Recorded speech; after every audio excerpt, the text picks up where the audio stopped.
Bonsoir tout le monde et bienvenue pour cette vidéo spéciale Halloween. Et aujourd'hui je suis en compagnie de Eriko. Comment ça va mon pote? Ça va et toi? Ça va tranquillou, hein, tranquillou.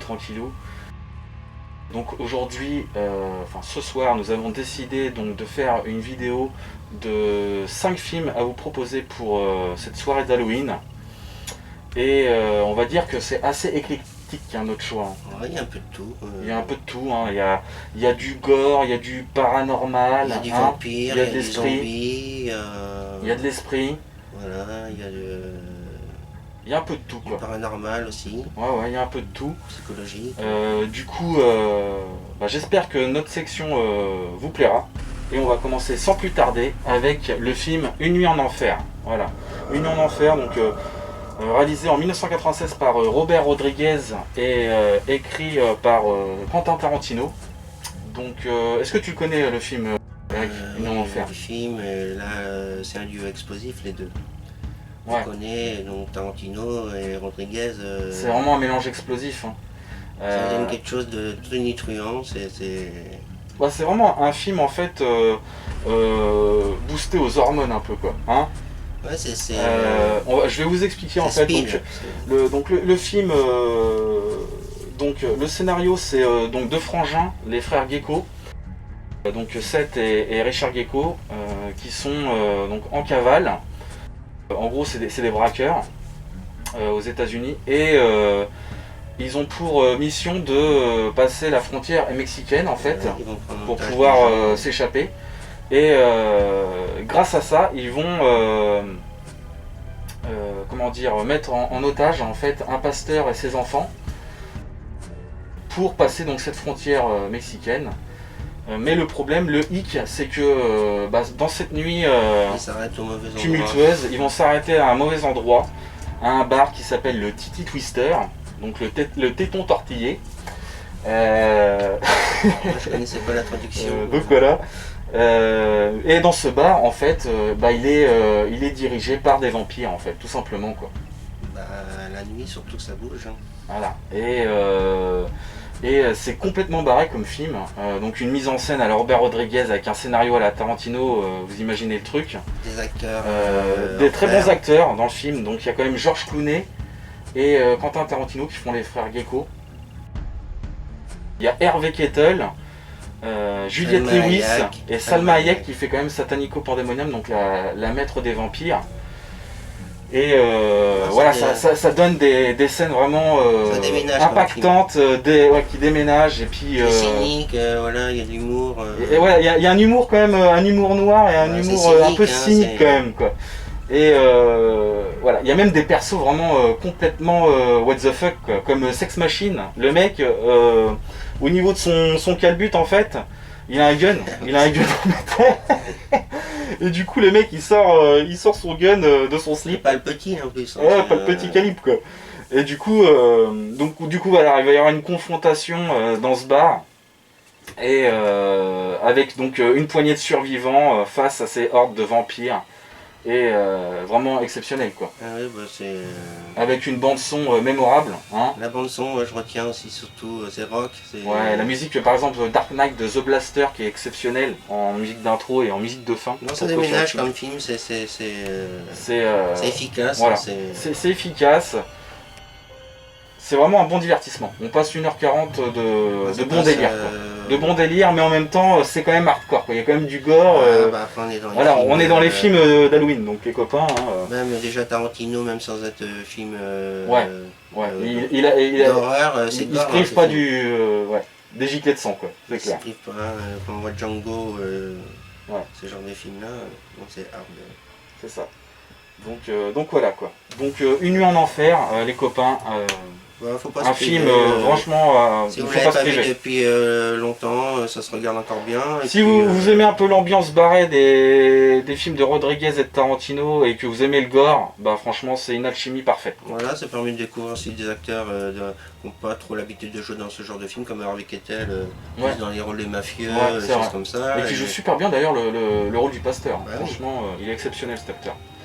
Puis George Clooney, lui, voilà, George Clooney qui fait le mec badass, mais voilà, très intelligent, il est très subtil comme personnage. Ah, mais ça fait 2 fois quand même qu'il joue quand même les évadés, en fait, il est en cavale dans Brother, un film aussi écrit. Brother, ouais. Il joue très bien aussi, et là aussi il est évadé avec John Turturro. Ouais. Ouais. Donc bon, après c'est autre chose, mais non, c'est un bon acteur aussi, voilà. Donc voilà, franchement, Une en enfer, les gars, vous pouvez y aller les yeux fermés, hein. Les gars et les filles, bien sûr. Et puis Salma Hayek qui met un peu de piment, voilà. Quelle beauté. Voilà. Petite parenthèse aussi. Donc voilà.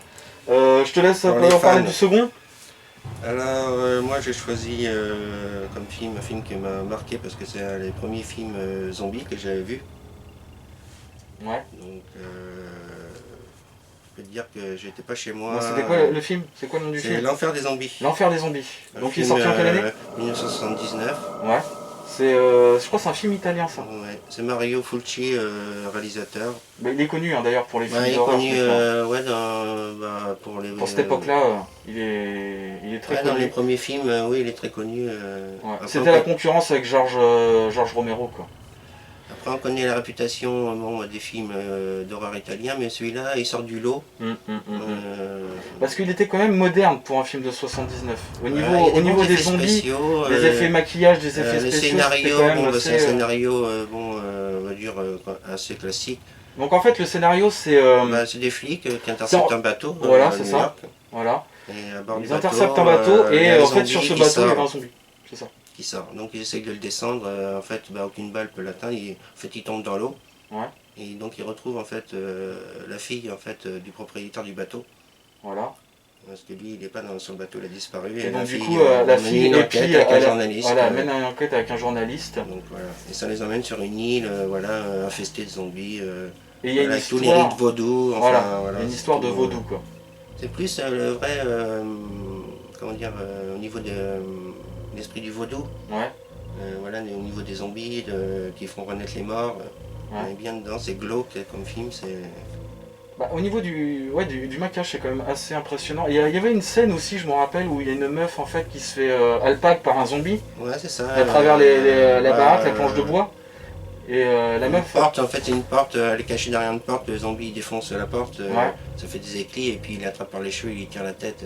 Puis il y a l'éclat à un moment donné qui lui rentre dans l'œil. Un copeau de bois qui lui rentre dans l'œil. Des effets spéciaux pour l'époque, voilà, qui sont... moi ça m'a marqué parce que c'est le premier film de zombies que j'ai vu. Donc bon. Ça va, ça te met... je suis rentré chez moi, parce que j'étais pas chez moi, je peux te dire que... ça fait une belle entrée en matière quoi. Je suis rentré chez moi, je me suis pas fier. Ouais. Ouais, tu devais... carrément sauté par-dessus le portail. Ce jour-là, j'ai fait un bond de...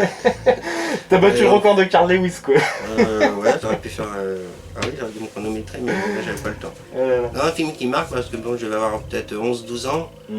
Donc c'est vraiment le tout premier film de zombies. J'avais jamais vu de film de zombies avant ça. D'accord. Donc c'est un film qui... Et je crois le titre original, c'est Zombie 2, de ce film. Zombie 2, L'Enfer des zombies, en tout cas, voilà, c'est...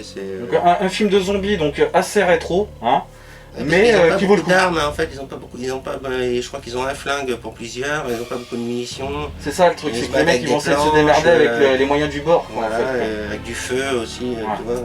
Voilà.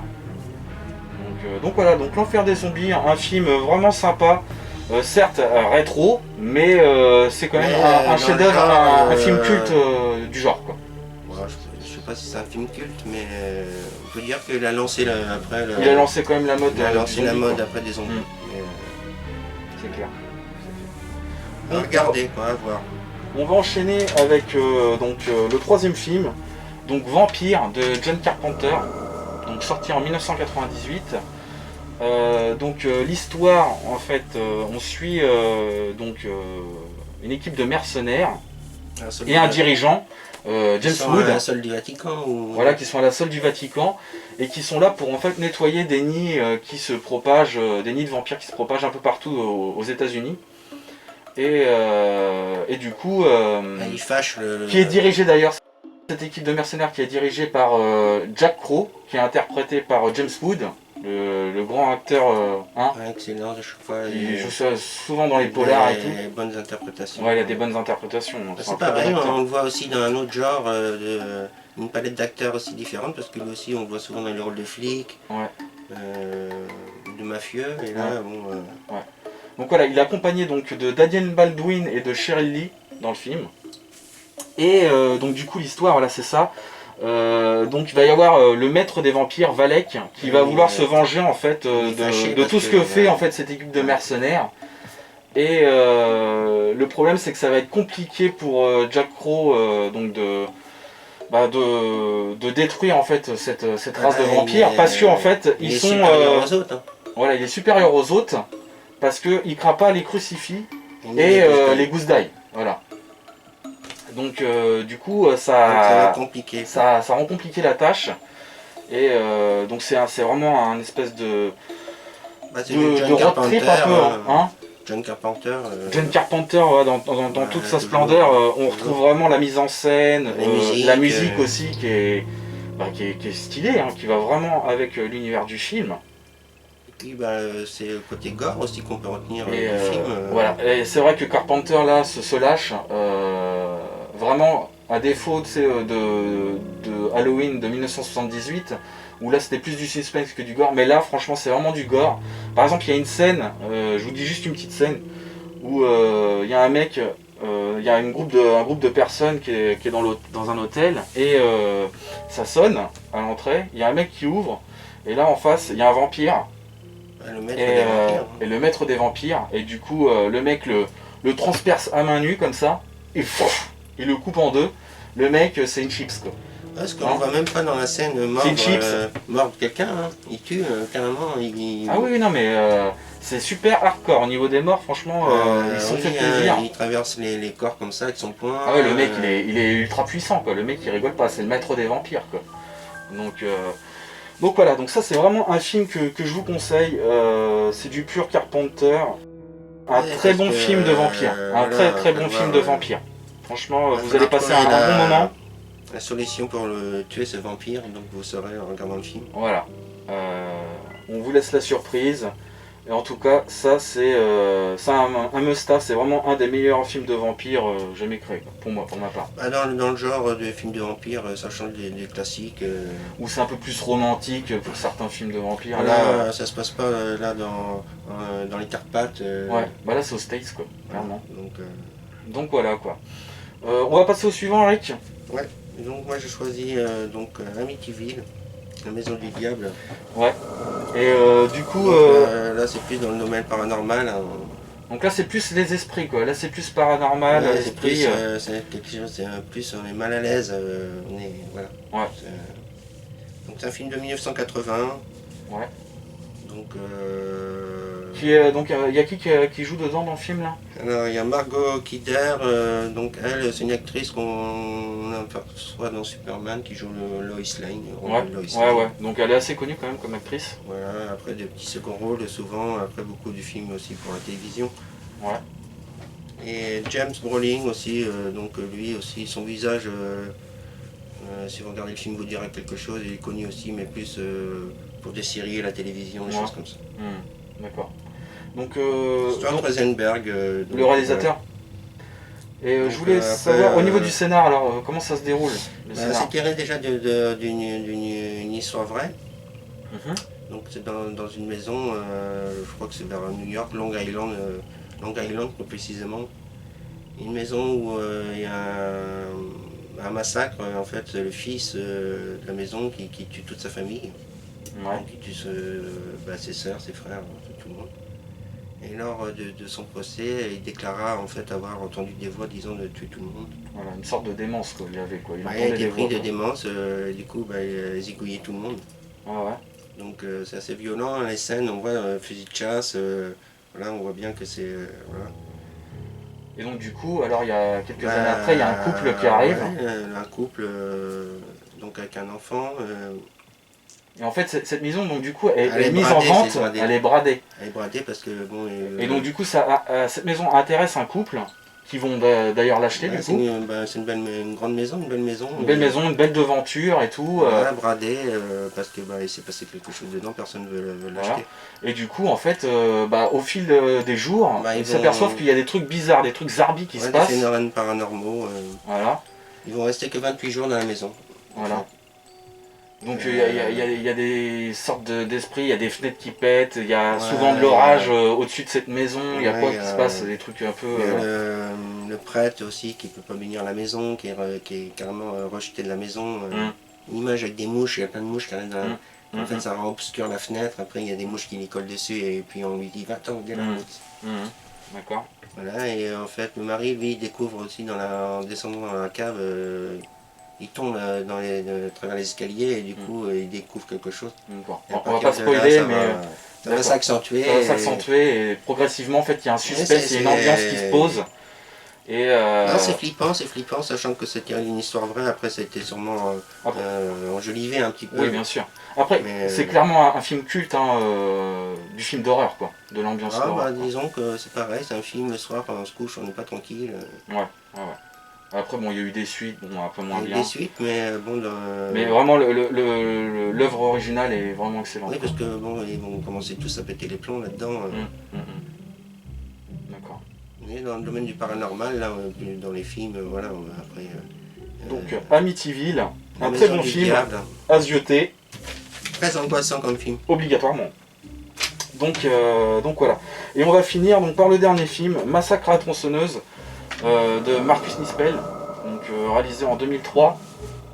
Donc on va... qu'est-ce qu'on peut dire dessus, ça reprend l'œuvre originale, mais c'est une œuvre quand même assez personnelle en fait, on va dire. C'est une vision vraiment spécifique du réalisateur. Il y a quand même des changements, contrairement à la version originale. C'est un remake, donc c'est un remake, mais un bon remake. Je sais que j'ai vu les deux versions. Ouais. Tu l'avais vu au cinéma comme moi à l'époque 2003, je l'ai vu au cinéma. 2004 pour 2004, je crois que j'ai vu. D'accord. J'en garde... je suis pas vraiment un fan de films d'horreur, je connais. Ouais. T'as connu celui de l'époque, de Tobe Hooper, en 74. À l'époque, tu sais, on voyait les cassettes vidéo et toute la famille regardait les films. Alors la différence entre l'œuvre originale et celui-ci, c'est au niveau de la peur, de l'ambiance, on va dire. On va dire que c'est très psychologique dans le premier. Il n'y a pas forcément trop de gore dans le premier. Mais c'est plus psychologique, c'est vraiment... Voilà, c'est l'esprit torturé quoi.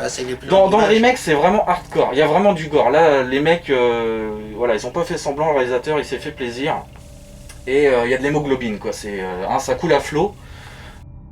Il y a au niveau de la mise en scène, c'est vraiment cool. Je trouve qu'il y a quand même de l'idée dans la mise en scène. La photographie est pas mal au niveau de l'éclairage. Il y a aussi un habillage qui est pas mal, c'est au niveau du grain de l'image, qui est un peu verdâtre. Ils ont un peu jauni, un peu... J'aurais dit verdâtre, moi, pour rendre en fait le film un peu poisseux, pour rendre le film poisseux et comment dire, très 70s, quoi. Voilà. Disons quand le ciel est beaucoup... l'image, toi, est vraiment... terni un peu. Ouais, est vraiment terni, il y a un truc, il y a de l'idée. Dans la photographie, dans l'image spéciale, l'angoisse elle est là quand tu es au cinéma, le film, les plans, les séquences.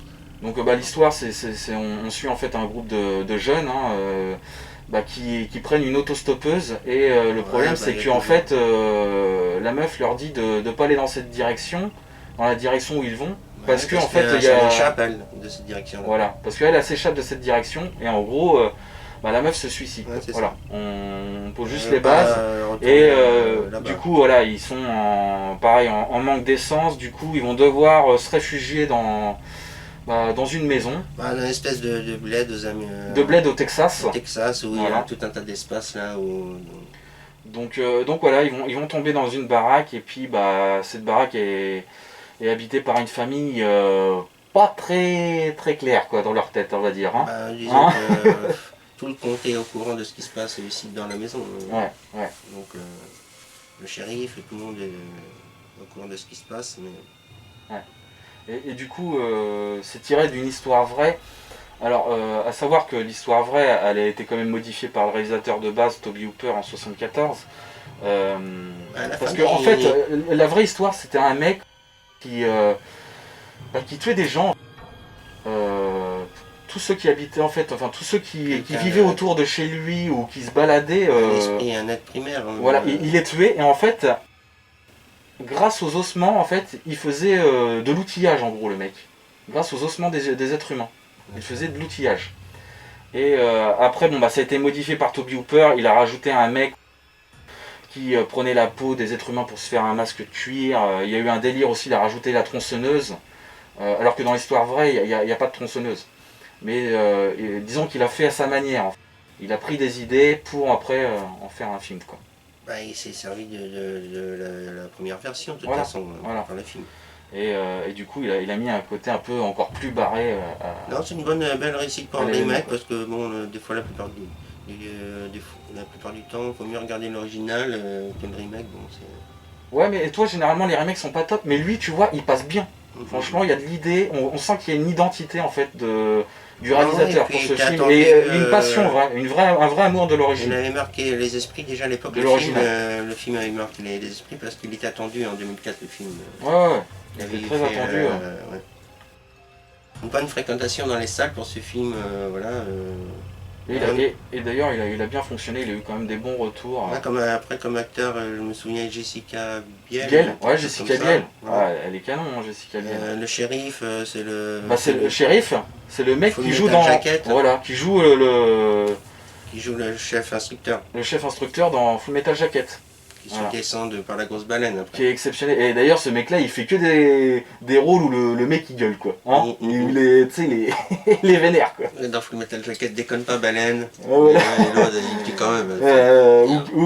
Qu'est-ce que tu fais, Guignol et tout, tu sais, il gueule. Guignol, Blanche-Neige. C'est ça. Et donc voilà, quoi. Massacre à la tronçonneuse, ce remake, franchement, il vaut le coup d'être zioté. Ouais. C'est une très bonne surprise. Si vous aimez vraiment les films vachement morbides et puis pesants, quoi, vraiment pesants, quoi. Donc voilà, donc on a fait le tour de ces 5 films. Merci Eric. Il y en a pour tout le monde. Ouais, après il y en a pour tout le monde, je pense. Hein. Je pense que on a parlé un peu de tout. Donc il faut bien savoir ces 5 films qu'on a choisis, pas par rapport à la critique cinématographique. Non, par rapport à notre passé. Par rapport à ce qu'on a pu voir à l'époque et tout. Plus. Moi, je sais que c'est 2 films vraiment qui m'ont marqué. Comme je vous l'ai dit, je ne suis pas vraiment un fan de films d'horreur, mais je connais quand même mes classiques. Ouais. Mais bon, c'est des films qu'il faut franchement, qui méritent d'être vus au moins une fois, quoi, et d'être connus. Après, faire sa propre critique, mais... Et puis certainement, il y en a qui vont peut-être connaître des films et qui vont les redécouvrir une nouvelle fois, les revoir. Pour cette soirée d'Halloween, cette fameuse soirée d'Halloween. Après, des films aussi, on aurait pu parler de plein d'autres films aussi qui mériteraient peut-être d'avoir leur place ce soir, mais on fera ça à la rigueur pour une prochaine vidéo si t'es chaud patate, quoi. Pourquoi pas. Après, il faut choisir d'autres films. Autour d'un... en tête, un Rosemary Baby par exemple aussi, ça peut être aussi un bon film. Autour d'un cornet de popcorn, par exemple. Ça changera des pâtes. Ouais, c'est clair, ça changera des pâtes. C'est clair. Donc voilà, j'espère que cette vidéo vous a plu de ces 5 films, cette sélection de 5 films d'horreur pour Halloween. Merci encore, mon pote. De rien, merci à toi de m'offrir une petite lucarne, c'est sympa. Ouais. Et puis moi je vous dis à bientôt. N'hésitez pas à liker la vidéo si ça vous a plu, à commenter et à vous abonner si c'est pas le cas. Et moi je vous dis à bientôt pour une prochaine vidéo. Et surtout, sautez sur votre stick de geek.